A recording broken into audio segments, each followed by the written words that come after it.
Wow, it got really quiet all of a sudden. It's time to start. All right, the brain, people, the brain. We're going to start in our next section of our unit on the nervous system today. This material is not covered in your exam on Friday, but I do want to get started on this material moving ahead. So today's agenda is pretty straightforward. I'm going to lecture about the brain, and then we're going to debrief quiz number 4, and then I've got some scheduling updates and reminders. I don't have any activities planned for class today. I don't have a ticket out. It's just going to be like super standard format lecture today, which we don't really do that. There's always something, but today there's nothing. Well, maybe we can improvise something. So let's just jump into it. Let's talk about the brain. So the brain looks like this from a lateral view. And there are 4 major parts of the brain that we're going to talk about. The first is the cerebrum, which are the cerebral, composed of the cerebral hemispheres. This is probably, when someone says a brain, this is probably what you picture, right? That's the thing that zombies like to eat the most. We have the cerebellum, which is this guy back here, kind of posterior and inferior to the cerebrum. Then we have this section called the diencephalon that's composed of the thalamus and the hypothalamus. We'll get to that. It's this middle section here. Yeah, I'll just leave it at that. And then the 4th section is the brain stem. The brain stem is kind of the base of the brain. We can see it here. Notice in this diagram that like the colors, it's from your textbook, you can see the colors kind of fade here, and demonstrating that this part of the brainstem is kind of internal to the cerebrum. It's deep to the cerebrum here, but you can see it extends up inside the cerebrum and then down, and then is continuous with the spinal cord. And that brainstem is composed of 3 main parts: the midbrain, the pons, and the medulla oblongata. And that's what we're going to focus on to start off talking about the brain.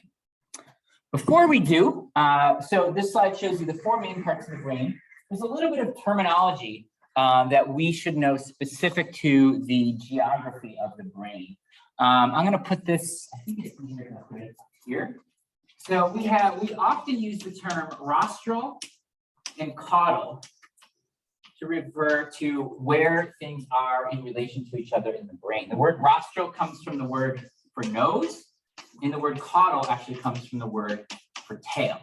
And so often when we talk about the anatomy of the brain, we use these terms instead of superior, inferior, anterior, posterior. So rostral would be, we would say the cerebrum is the rostralmost part of the brain. Or we might say the diencephalon is rostral to the medulla oblongata. It's closer to the nose, in other words, right? And the reason we use this terminology is because the head kind of turns, right? It makes this right angle here. If your nose is here and your tail is here, then we want to orient the structures of the brain kind of on this angle rather than just inferior, superior, anterior, posterior.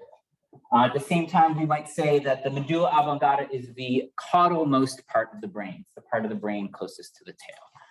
So just know those terms. I will use them in lecture. I'll occasionally use superior, inferior, etc. as well. Your textbook uses these as well. So make sure you know and can use the terms rostral and caudal. Sound okay?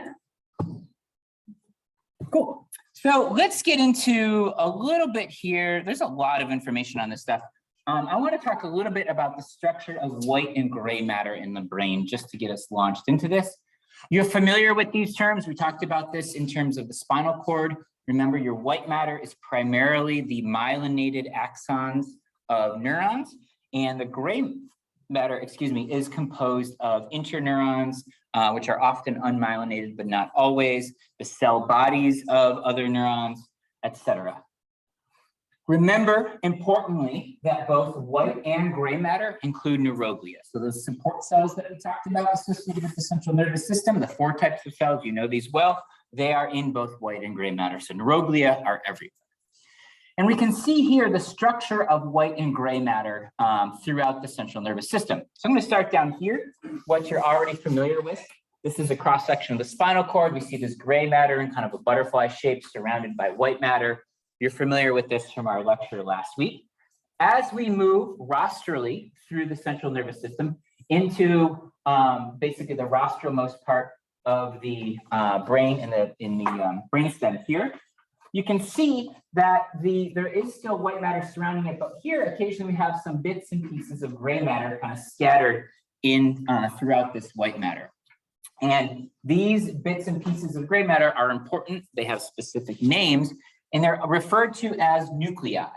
Now, this is a great example of one of these terms in anatomy that I hate because the term nucleus already means something in terms of cells. This is a same word, different meaning. So we call these bits of gray matter in the white matter of the brain nuclei. And then finally, as we move up even more rostrally, getting closer to the cerebellum, we see a more complicated pattern here. Specifically at the top, we see what's this cortex of gray matter on the outside. So now we start to see gray matter on the inside, white matter, and then gray matter again on the outside. And that becomes really important in the cerebrum, where we have this layer of gray matter on the outside of the brain called the cerebral cortex, where a lot of our kind of higher functioning happens. So the takeaway here is you're familiar with the cross-section of the spinal cord, white matter surrounding gray matter. Of course, let me back up for 1 second. The central cavity goes through all of these as well. Remember, the central cavity is filled with what? Cerebrospinal fluid. So that cavity, based on what you know, is lined with what kind of cells? Ependymal cells. Yeah, exactly. Those are the neuroglial cells that line the cerebrospinal, the cavities filled with cerebrospinal fluid. They help kind of keep that barrier intact, and they also have little cilia so they can move that cerebrospinal fluid along. We have constant circulation of cerebrospinal fluid up the spinal cord, around the brain and inside the brain. And you'll see that structure here in a little bit. So those are lined with ependymal cells. So the takeaway message here, spinal cord, white matter surrounded by gray matter. As we move rostrally up into the brain here, we have these specks of gray matter embedded in the white matter called nuclei. And then as we move further up into the brain, we have an additional layer of gray matter on the outside that is called the cortex of gray matter.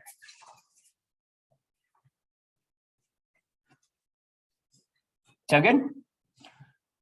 All right, so that's the basic structure of white and gray matter. Now I want to just talk about the different sections of the brain, and this is where I want to throw a ton of vocabulary at you at once.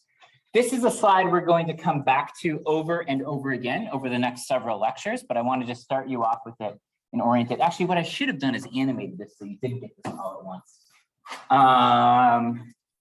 Well, too late now, right? Okay, here we're stuck with it. So when we talk about the brain, there's some important things to recognize, and that is that developmentally, structures develop from the embryo to an adult. Those structures develop a great amount. And there's a whole section in your book on the embryological development of the brain. We're going to kind of gloss over that for the sake of, I want to focus on the structure of the adult brain, but there's some important terms from there we need to know.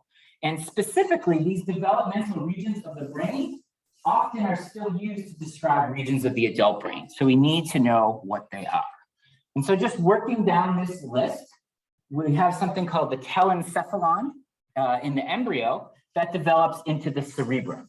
So often, even in an adult, the cerebrum is called the telencephalon. We also have a region called the diencephalon, and this develops into the diencephalon in the adult. It's still considered the diencephalon, but it contains three major parts: the thalamus, the hypothalamus, and the epithalamus. Now, I just want to remind you, I'm giving you an outline of all of these structures here. We're going to go into all of these in more detail. This is kind of like the general. We then have a structure called the mesencephalon that develops into the midbrain, which is part of the brain stem. Then we have something called the metencephalon, which develops into the pons, which is part of the brain stem, as well as the cerebellum, this grapefruit guy back here, right? What's wrinkly grapefruit, we're going to call this guy, right? And so this is confusing a little bit because this metencephalon develops into two parts of the brain that aren't in the same adult structure of the brain: the pons, which is part of your midbrain, part of your brain stem, and the cerebellum. And finally, we have the myelencephalon, which develops into the medulla oblongata, which again is this caudalmost part of the brain stem. So if we add another layer here of information, we can see that the brain stem emerges, the brainstem, which includes again the midbrain, pons, and medulla oblongata, includes developmentally structures that develop from the mesencephalon in the case of the midbrain, the metencephalon in case of the pons, and the myelencephalon in case of the medulla oblongata. The cerebellum also develops from the metencephalon, but it is not part of the brainstem. It's its own deal right there. So we'll come back to this a lot. I just want to lay out that structure. Lots of new vocabulary there, lots of new concepts and how these structures are interrelated. Trying to present that information on this slide as kind of clearly as possible. So this is not in your textbook. This is one that I made, trying to organize all of this for you. And again, we'll come back to that. So let me pause for a second, make sure you've got that, see if you have questions before we move on and talk about the midbrain in some detail.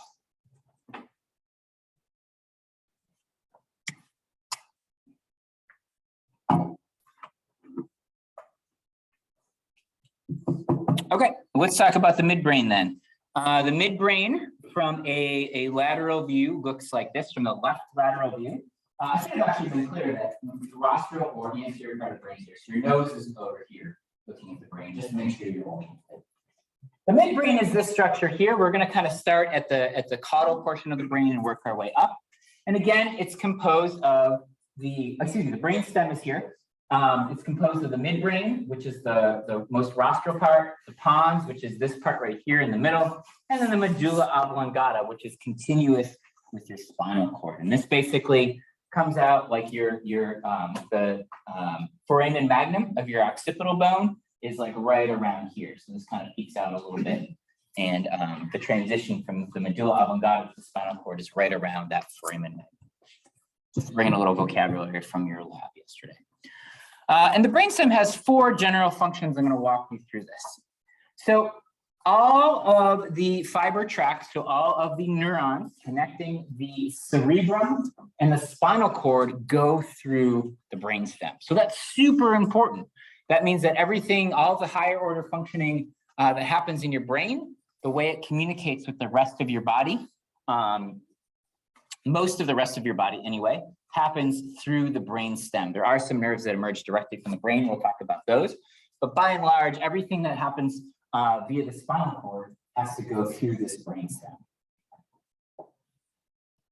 Secondly, it's involved with the innervation of the face and head. So there are 12 cranial nerves. So these are nerves that emerge directly from the brain rather than the spinal cord. And 10 of the 12 are attached to it, all except for your olfactory and optic nerves that attach directly to other parts of the brain we'll get to. So lots and lots of nerves involved with the innervation of the face and head. So these are, to be more specific, muscles that control, for example, your movement of your tongue, the movement of your eyeballs, sensory perception on your face, the ability to move muscles in your face to make facial expressions, etc. All of those nerves connect directly here to your brain stem. It's also very important for producing automatic behaviors necessary for survival. So things like normal functioning that you don't think about, your regulation of heart rate and breathing rate and things like that happen here in the brainstem. Those are also influenced by other parts of the brain. We'll talk about that, but they're important for these kind of automatic things that we do to stay alive. And finally, it interestingly integrates auditory and sensory reflexes. So we talked about some reflexes, for example, the patellar reflex or burning your finger reflex. That's not really the name of it, but you know the idea. Those are sensory reflexes based on touch in both cases there, or at least physical contact. We also have auditory reflexes, which is interesting. If you hear a loud sound, you tend to turn towards it and look before you even realize that you're doing that. And so you also have visual reflexes as well. But the point here is that the brainstem is important for integrating those sensory and auditory reflexes. So those are the 4 big jobs of the brainstem. This is not a physiology class or a neuro class, so we're not going to get into the mechanisms of how that work. We're really going to talk about these structures and the actual physical components of the brain. This stuff is super interesting and super complicated. Anyone that's taken a neuro class can attest to that. We're going to kind of gloss over the physiology of it in favor of the anatomy. I'd encourage you, if you're interested, to take one of those classes. Some of you already are. Question? So we still call the brainstem part of the brain. Right? It is part of the brain. Yep. So where do we say the brain ends at the medulla oblongata? Yep. The transition. Yeah. Although they're continuous. It's not like there's a hard line dividing them. But you can see the division is pretty clear. But that's where we have the division between the brain and the spinal cord. It's an existential question. Good. Other questions? Cool. So I'm showing you brainstem. I'm going to back up here. This is the nice diagram of the brainstem with color-coded parts, right? Looks really clear. This is what it actually looks like in an inferior view of the brain. So this is from the bottom, looking up to the bottom of a brain. There's lots more here than we're going to talk about today. You'll see this diagram again in your lab next week. What I want you to focus on are the three parts of the brainstem. We have the midbrain, which is kind of up in here. We then have the pons, which is this structure here. And then we have the medulla oblongata. In lab next week, we'll be looking at some cross-sections of human brains, and we'll also be dissecting some sheep brains in lab next week. And you can see these structures really clear. It's actually really fun lab next week, looking at sheep brains. Yes? Just a quick question. A couple of slides ago, I don't know if I misinterpreted something, was the one where you made the structure from development to adult structures? Okay, I thought you said that the cerebellum was part of the brain stem. I just missed that. No, actually, that's super important distinction. Notice there's no line here, not part of the brain stem. Yeah, good. Thanks for clarifying that, Ethan. Other questions? All right, let's talk about your medulla oblongata then. Again, we're just going to go over some of the major structures. I'm not going to talk too much in lecture about the cranial nerves. I'm going to save that for lab and for a little bit later. There's a lot of information there, and I want to just focus on the structures of the brain. What I do want you to know, however, is that there are 10 of those 12 cranial nerves extend from the brain stem. So this is the caudalmost part of the brain stem, the medulla oblongata, and there's a couple structures I want you to know. The first is what's called the pyramids. So these are tracts. So these are nerve tracts that transmit information from the cerebrum through the spinal cord, carrying voluntary motor output. So these are the neurons that transmit information from your brain to the rest of your body to control voluntary movement. So for example, picking up your pencil and writing, or typing on your computer, or any of those things that happen kind of below your neck voluntarily, that information travels through these pyramids. Now, what's cool is we have this particular structure down here called the decussation of the pyramids, which I think would be a great name for an album. If anyone's starting a band and needs an album name, the decussation of the pyramids would be a good one. We can talk after class about how I can be involved with the production of the album. And what's important about this is basically all of these tracks cross there. And so in the right hemisphere of your cerebrum, the motor cortex there controls things that happen on the left side of your body and vice versa. So we often hear in popular science talk about being like right-brained and left-brained, et cetera, et cetera. So it is true that the left part of your brain controls the motor output on the right side of your body. So if you're right-handed, that means that you're dominant with your motor output on your right side. That means that the left hemisphere of your cerebrum is controlling that right side of your body and vice versa. And that happens right here at this decussation of the pyramids. Two other things I want you to know. Yep. Do we know why that happened? Like what the advantage is to being?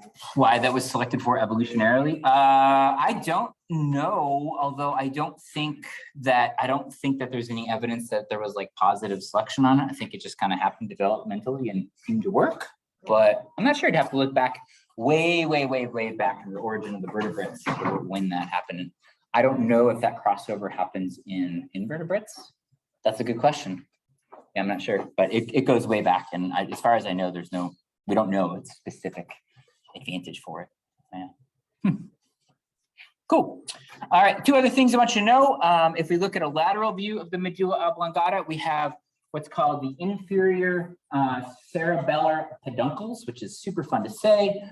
This is, again, tracks that connect the medulla to the cerebellum in the back here, dorsally. And then we have something called the olive of the medulla, or just the olive, which contains the inferior olivary nucleus, which is, to refresh your memory, the nucleus, remember, is that bit of gray matter embedded within the white matter. And this relays sensory information from the cerebellum to the spinal cord. And the cerebellum is really important for controlling how your body moves in space and your balance and coordination and things like that.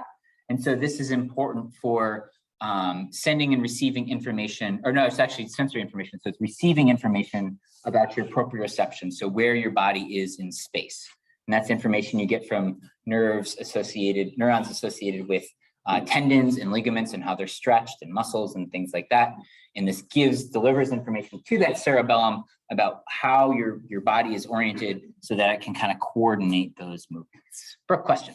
Is this like kind of connected then to the inner ear, since that also gives the proprioception and balance? Great question. Let me think for a second.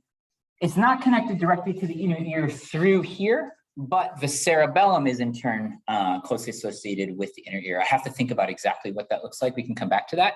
But yeah, that's a really good point. So that your inner ear is going to deliver information to your cerebellum about basically where your head is in space in terms of gravity, which is why you get all dizzy when you spin, because then you throw off like your inner ear is telling your cerebellum and the rest of your brain that you're not standing upright when you actually are, because that centrifugal force when you spin like messes up the way that balance center works in your inner ear. And that's all integrated in the cerebellum. So this, what you can think of is like these tracks relay information from your body about where your body is in space. Your inner ear relays information about your sense of balance, and that is integrated in the cerebellum so that you can maintain your balance and adjust things, often even subconsciously, to keep your balance or to coordinate your movements or whatever. That's a great point. We're gonna get to the inner ear in a little bit. That's the medulla. Let me see what do I have on this one. Just how much I want to get into with this stuff. Yeah, let's talk about the medulla a little more. Let me see here. All right, I'm just going to show you a diagram and then I'm going to go back to this slide.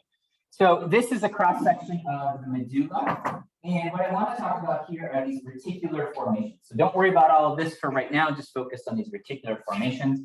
These are nuclei. So again, these tracts of gray matter embedded within the white matter that coordinate reflexes and autonomic actions. As I mentioned, heartbeat, blood pressure, respiration. So I want to show you what this looks like on the cross section here, so you can visualize it, those reticular formations. I'm going to back up and explain what they are. So the core of the medulla contains most of this reticular formation. And these are, again, these nuclei that influence your autonomic function, breathing, heart rate, etc., as I just said. This includes cardiac center, so that's your heart rate, vasomotor center, so that has to do with the dilation of your blood vessels, which is important for example, maintaining proper blood pressure, respiratory control, and then also some kind of seemingly random stuff related to that, like hiccuping. You're wondering what part of your brain regulates your hiccups. Boom. The reticular formations of the medulla oblongata. There's your trivia question for someone. If someone asks you, like, what cool fact did you learn today? You're like, drop some knowledge about hiccups. Sneezing, swallowing. So these are kind of reflex actions often that happen. So sneezing is often involuntary control. Once that reaction is started, it's really difficult to stop. Swallowing as well. Once you initiate swallowing, you really can't swallow, kind of stop your swallow halfway through. And coughing can often be regulated this way as well. So this is all regulated in these reticular formations of the medulla oblongata. And just remember, those reticular formations, again, are these bits of gray matter, these nuclei embedded in the white matter. And I keep saying that over and over again. Go ahead, Sarah. So is the reason why we have the medulla oblongata is doing those functions? Like, is it protecting us from, like, I just don't understand, like, what the purpose of those functions are with hiccuping or. Right. Well, hiccuping. Okay. I mean, the purpose of sneezing, for example, is a great reflex to expel junk out of your lungs and your airways that you don't want. Right. So super important under a lot of conditions. Sometimes it's out of control and annoying, right? In the case of allergies or something like that. But very often it's useful if your body detects something in your lungs and you just expel it with a ton of force. And sneezing is super powerful. Anyone that's tried to stop a sneeze halfway through, you can feel that force of it is really strong. It's just to get junk out of your body. So really important. Same thing with coughing in a lot of ways. And in some ways swallowing, but in the opposite. We want to make sure that swallowing for humans is especially complicated because we'll look at this soon, our respiratory and our digestive tracts cross over in our throat, right? And so swallowing has to be controlled very explicitly so you don't accidentally get food or liquid down your windpipe, down your trachea and into your lungs. And so that's why it's under this involuntary control to make sure all those things are coordinated so that food goes where food should go, not where air should go. Hiccuping's another story. We don't really know why we hiccup. What's cool is that a lot of animals can get the hiccups. And the most recent thing I read, and this is a little aside because you asked, is that it actually dates back to when we were vertebrates with gills. And it was a way of kind of forcefully expelling water or fluid out over our gills to, like, I don't know, increase circulation or something like that. And for whatever reason, this reflex has just hung on over the past hundreds of millions of years as vertebrates have evolved. It hasn't really proved to be detrimental in an evolutionary sense. So there's no selection against it. So occasionally we get the hiccups. In most cases, they last a few minutes and they're kind of annoying, but then suddenly mysteriously they go away, right? It's a little bit weird. Some cases actually, I should find the chapter on this. There is a guy who had hiccups. I mean, it was like 35 years or something crazy. Like, I'm not exaggerating. It was like decades. This poor guy had the hiccups. So occasionally it can be problematic, but that's obviously very rare, thankfully. I can't imagine having that. I would just go crazy. They're really weird. It's a really weird phenomenon because you kind of know it's coming and you can't do anything about it.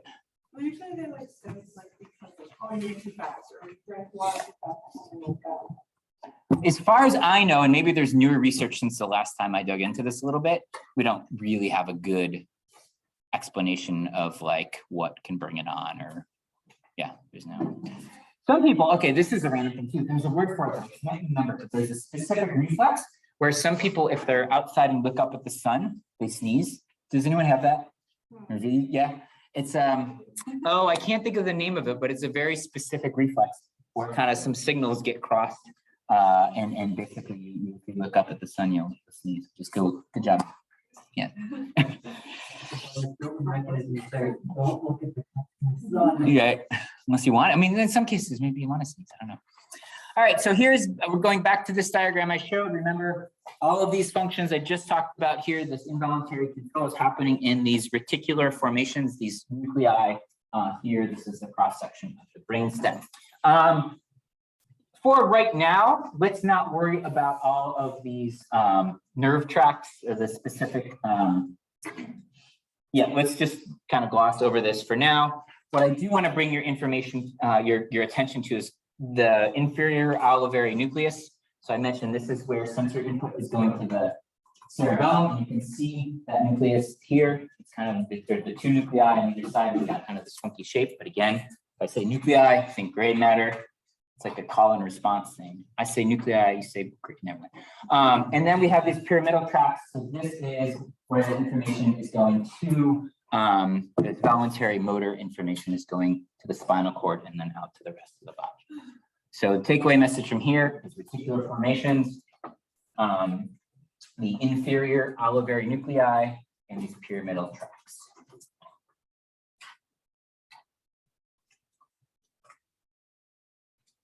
I'm gonna draw your attention to one more thing that we're going to get to shortly, but I just want to, it's like a preview. This chloride plexus is where blood is actually filtered into cerebrospinal fluid. So it's a site of production of cerebrospinal fluid. I'm going to talk about this in more detail coming up, but I just want to orient you to it there. So that's kind of, posterior, on the posterior side of the brainstem, and we'll look at that in a little bit. Here's another slide showing some of these nerves. Again, I'm not going to ask you to know these in detail right now. All I want you to know is that these cranial nerves do emerge from the medulla, and they are important for innervating the face and head, especially. That's all I'm going to say about that. Don't worry about writing that down right now. It's in your textbook if you want some more information. I think I'm gonna stop. What time we got? Yeah. Okay, so I don't have any activities planned for class today, but I'm gonna do this instead. I actually haven't done this in class. We're gonna do a stretch break. Let's take 2 minutes, clear your head. Actually, I encourage you, you should stand up, stretch out. You've been sitting for a long time. We don't want our attention spans to get worn out. Just take a break. You don't even have anything, any activity to do. This is really weird for me. I feel a little uncomfortable. I need focus. Everyone has to have a job. There you go. Your job is to stretch. Get that back stretched out. Crack each other's back. There you go. I just watched the new Spider-Man movie last weekend. I don't think I've seen it, but there's a scene where the two Peter Parkers like crack each other's backs or whatever. It's awesome. It's pretty funny. Did you know what happened? There's like, focus on what. Yeah, we didn't want to go to the theater to see it. I was waiting for it to come out for free. And then we finally busted out and broke down and just rented it last week. No, I haven't seen it. I don't know. I could see it, but I'm not like super pumped with it. This one's very, very different. Is it? Oh yeah, it's like a technical movie instead. Okay. We actually watched the trailer for it last night with the kids. We're debating. James wants to see it. Anna's not sold. I know people at Treehouse, and they were like, oh, I really liked it because it wasn't what I was expecting whatsoever. I just never want anything to do with Batman again after seeing Joker. I hated that movie. That was the worst movie I've ever seen. I really hated it. Yeah, it made me like mad. It's just so like unredeeming. Like the mess. Like it just. I just felt terrible the whole time. This one's got to be easy. Yeah, I'm I don't like a lot of violence. I can't deal with it. So probably would. Anyway, great. Stretch break. We could talk about Batman and Spider-Man. All right, let's talk about the ventricles of the brain. Speaking of Batman, let's talk about the ventricles of the brain. Batman has ventricles in his brain. Spider-Man, too, has ventricles in his brain, regardless of which universe he's from. So these guys are cool. And actually, I should have let off talking about the ventricles of the brain, but I wanted to get into the more neuro aspects of it first. The ventricles here are the word ventricle simply means like a cavity that's filled with fluid, often, right? And so we'll see soon enough the ventricles of the heart. These are the ventricles of the brain, and these are structures that contain cerebrospinal fluid. Now, the first takeaway message from this is that the cerebrospinal fluid is all continuous, meaning that these are all connected. It's continuous with the central canal of the spinal cord. And it's also continuous with the layer of cerebrospinal fluid surrounding the entire brain. I don't have that on the diagram here. We're going to look at that structure in more detail soon. But remember, there's an entire layer of this fluid surrounding your brain that serves, one of its primary functions is to protect your brain, right? And that is when we hear about like meningitis, that's an infection of those membranes surrounding your brain. That can be really bad, because your brain doesn't have room to swell. It's swollen. So we can break the ventricles down into some sections. We have these two, what I call the lateral ventricles. Then we have the third ventricle right here. We have the fourth ventricle right here. And you can see that's continuous with the spinal cord. You're wondering why there's a third and fourth ventricle, but there's no first or second ventricle. That's because these lateral ventricles used to be called, I don't know why they changed the name. They used to be called the first and second, but then they just changed it to lateral, but then they checked third and fourth. So there you go. What I'm more interested in than anything is you understanding the function of this cerebrospinal fluid and how it works. Note here that the fourth ventricle is the one that's closely associated with the brain stem here. And I mentioned that choroid plexus. I'm going to talk about that in just a second. And all of these ventricles are aligned with these ependymal cells. Remember, this is one of the 4 types of neuroglia we talked about. There are these epithelial cells here. You can see in this diagram, we have these nice little cilia. Keeps all that cerebrospinal fluid flowing. So here we have an anterior view looking straight on at someone's brain as if they're standing in this position. I want to show you this in a lateral view because they look quite different when we look at it from the lateral view. So again, this is rostral, this is caudal, somebody looking this way. And you can see the structure of these ventricles. You can see how they're all connected. And you can see how this fourth ventricle here is associated with our brainstem right here, and then it's continuous down to the spinal cord. New vocabulary on this slide is this word apertures. Just like in a camera, aperture means opening, and here we have openings between these ventricles and the subarachnoid space.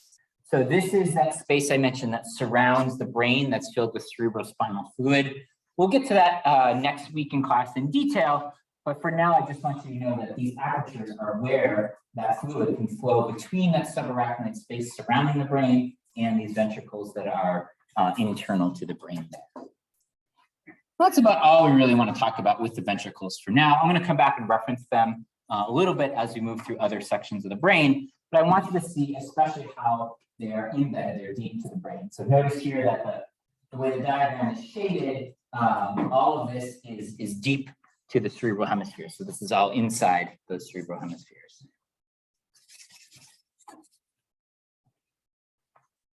Cool. Let's move on and talk about, oh no, wait, I wanted to go back. Oh, I got ahead of myself. I forgot about the Pons. Oh man, I forgot about the Pons here, guys. I forgot that I wanted to go back. Well, that's cool. We can talk about the ventricles. And then I'm going to back us up. I want to remind you, stay with me. Okay. We talked about the medulla oblongata. I kind of jumped around, talked about the ventricles. I want to keep moving rostrally and talk about the pons here. The pons is this middle part of the brainstem. And it looks like this. It connects the midbrain and the medulla. So midbrain is here, medulla is here. It's right in between. And it contains some important structures. It contains motor tracts. These are tracts, again, of neurons coming from the cerebral cortex. It contains pontine nuclei. So these connect parts of the cerebral cortex and the cerebellum. So it's like a bridge between the cerebrum and the cerebellum. And specifically, they do this through what's called the middle cerebellar peduncles. And then finally, it contains the nuclei for 3 cranial nerves: the trigeminal nerve, the abducens nerve, and the facial nerve. We're not going to worry about those again in detail. All I want you to know is that it contains these nuclei for these cranial nerves. So 3 things I want you to know about the pons: contains these motor tracts, these pontine nuclei, and the nuclei for these cranial nerves. And I show you these nerves here again. I want to show you this diagram because it has this nice anterior or ventral view of the pons, but we don't need to know the names of these nerves. Oops, sorry. Just the fact that they emerge from the pons. So you can see the medulla down here. You can see lots of those nerves emerging from the medulla, and we have 3 more emerging from the pons. And guess what? There's more that emerge from midbrain.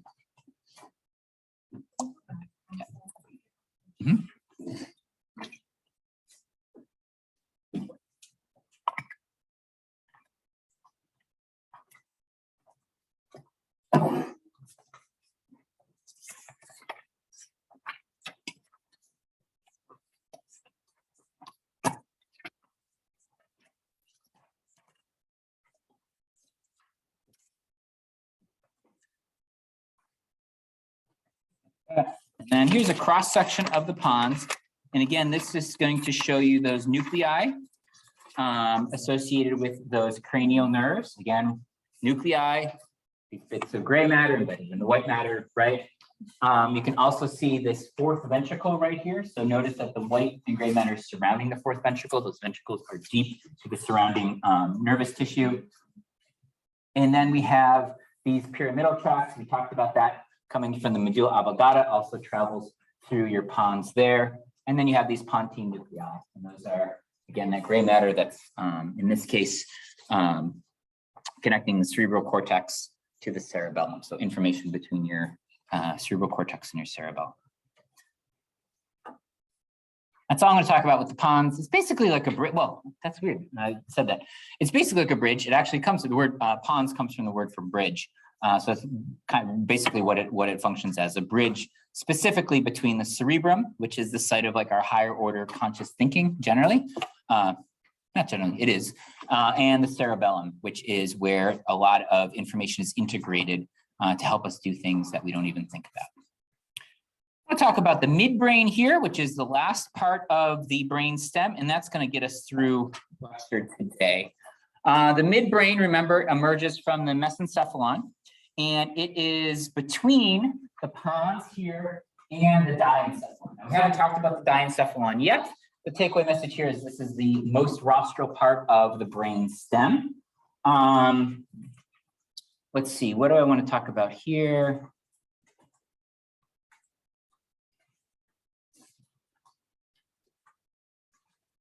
Yeah, okay, so we have a couple of structures here I want to talk about. The first is, I don't like the word in here, but basically posterior to that cerebral aqueduct, which is where the cerebrospinal fluid is flowing, we have this structure called the tectum. Then we have these cerebral peduncles, so yet more peduncles, again containing these tracts from the cerebrum.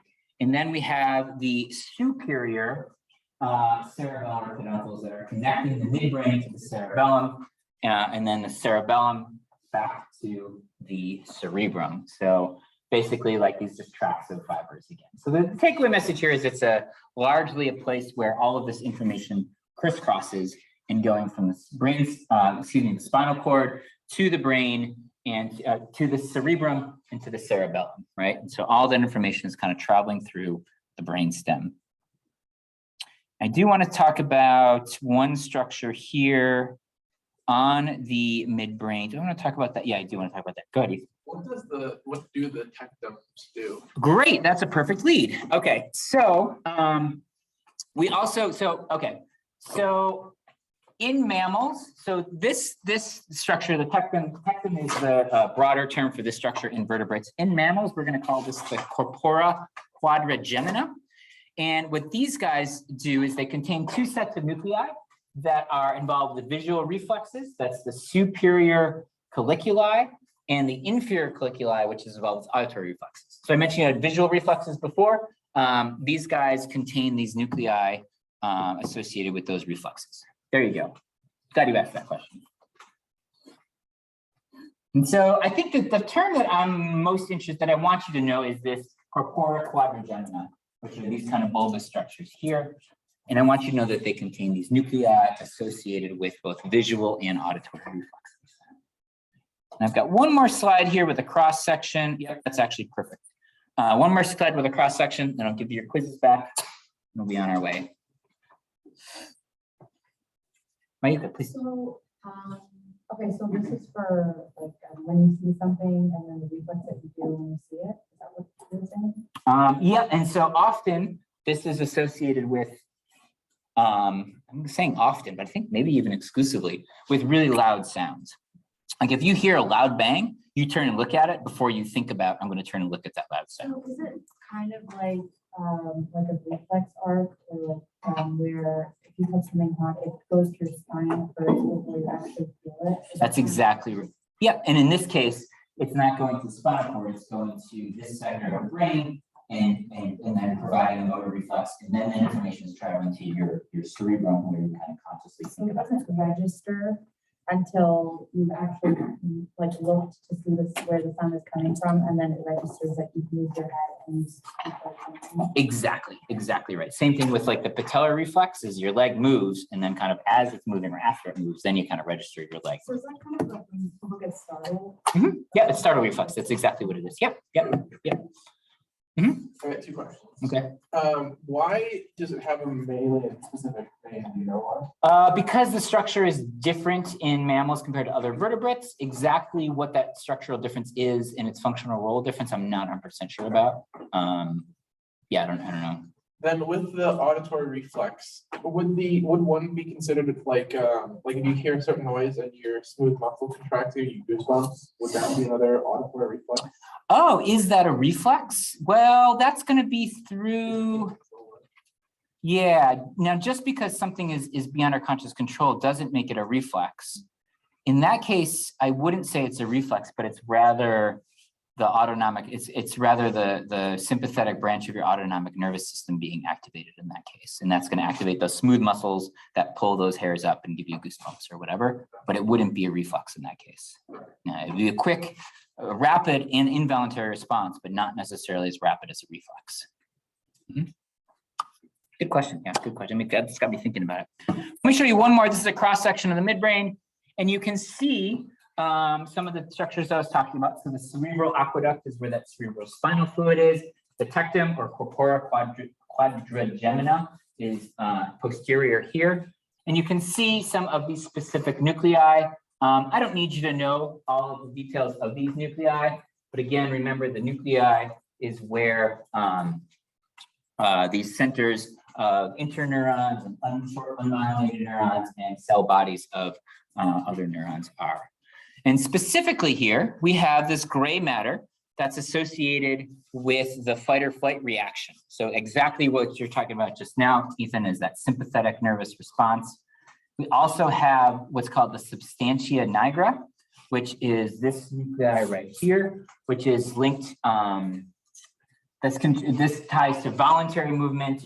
And this is one of the areas of the brain that can degenerate with something like Parkinson's disease. So Parkinson's is this loss of voluntary motor control, can be associated with the degeneration of this area. There's melanin. I'm not sure why there's melanin in this these specific nuclei. It's very dark because there's melanin in there.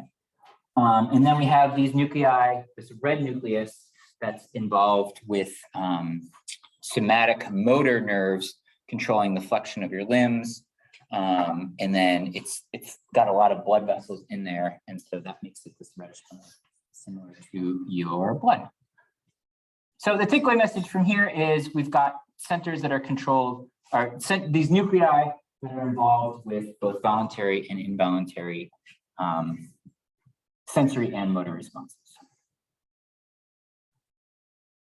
I think that's all I'm going to say about that. Yeah, there's a little more on this diagram. Don't worry about the crus cerebri. We won't get into that detail. That's fine.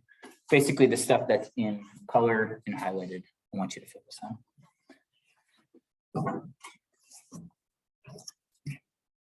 We got a couple minutes left. That's actually perfect. Last questions. All right, let me go through here. So I'm going to give you the rest of the cerebellum in the brain. We got the diencephalon. Look at all this good stuff. Next week, people, like watching a movie and fast forward. A movie you may or may not want to see. Okay, here is your quiz score. So the grade is out of 30. Remember, the class average was 26. Good job, everybody. That's 26. Let's see, that's about an 88, 89-ish percent-wise. Right, it's pretty good. Nice job, everyone. I'm going to hand those back now, and I can open up your grades in Blackboard. Of course, if you have any questions, just let me know. A few of you gave me your drawings yesterday in lab. I have those marked, and I'm giving those back to you as well. If it says okay on it, that means you got full credit. If you have questions, again, let me know. Some scheduling reminders. No class on Friday, exam 2. It will be open in Blackboard. Details are in your program for today. It will be open 7 a.m. to 11 p.m. It will cover muscle, skull, and nervous system. I was actually putting that together this morning. So be ready for that. Also remember the 29th, we have our lab practical. I'm saying this over and over again to make sure everybody knows it. Go ahead, Sarah. Is it going to cover what the fixity stuff that we did on Monday? Oh, the exams do not cover that ideological awareness material. No, you did the concept mapping and then the reflection from class, and then that was worth 12 class points total, and that's it. I won't ask you questions about that on quizzes or exams. I don't really, yeah, I won't do that. Okay, it's going to go into a longer explanation, but that's fine. There's no class program for Friday. You have your exam, no extra work for Monday. You got your exam, that's plenty. We'll be back in here Monday, continuing talking about the brain. So let me give these back to you. I don't have a Venn diagram for you today, and it's the last day of the week. We'll be here too. Sorry, guys.